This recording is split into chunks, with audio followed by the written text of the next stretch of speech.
Also, going ahead and utilizing, the Department of Motor Vehicles and Department of Transportation to go ahead and make a vanity plate to go ahead and act as a public tag, to cause a potential scenario that would end up being considered a threat to public safety. Like, for example, going ahead and putting the numbers, or the letters and numbers, BKR, standing for Baby Killing Recluse 698. Like, in other words, they're not from around here, they're a transplant. They're a New Yorker. Automatically assume that they're a shitty driver. Head them with as much speeding tickets as possible. Head them whatever driving infractions that you possibly can. Any civil citations. Anything to financially drown them. To be like, fuck you. Now let's go ahead and see what, financial and legal remedies that you end up being able to have to take. And my response to that is,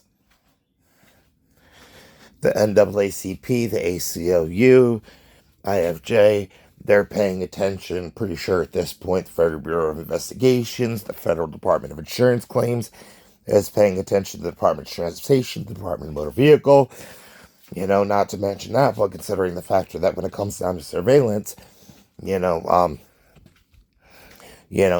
that involves the airwaves, any type of radio frequency, yeah, the military ends up being involved in that one too. So, ultimately at that point, you got an entire fucking Mexican standoff going on with the entirety of every government agency watching the whole thing while arrogantly thinking,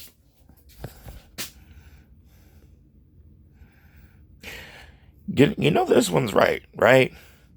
They may be disabled, but, as far as physically incapacitated, but yeah, when it comes down to due process, due diligence, prosecutorial misconduct, procedural misconduct, not to mention that, but the need of avoiding of the illusion of impropriety, yeah, weaponization of intentional vagueness in an attempt to go ahead and, gain access despite the factor of, illegal wiretapping, federal wiretapping laws being weaponized and abused in an attempt to gain information to attempt to financially and systematically abuse the individual.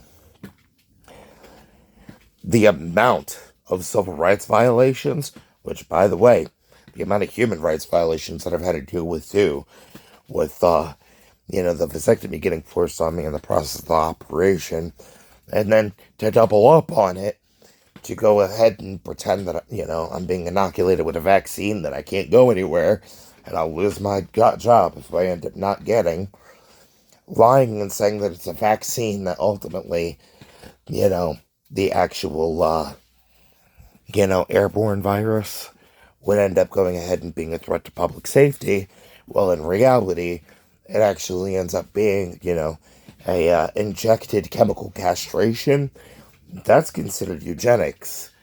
That's considered a racially motivated hate crime. So you might really want to start thinking, because at this point, everyone involved, if they haven't reached the point of realizing, oh fuck, we're outgunned, we're outmanned, we're fucked in every aspect, yeah, at that point you should hit the panic button.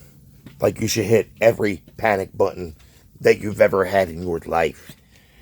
And when somebody has to go ahead and modify the, implant as far as, to be able to keep their heart going, and has to turn that into a dead man switch with that modification needed through the phone, to prevent the constant electrocution from the inside out, to go ahead and be like, oh, by the way, all of my servers end up going ahead and getting unloaded to the public and become public knowledge upon me dying, upon that implant not working anymore, upon my heart ceasing to be. So, you go ahead.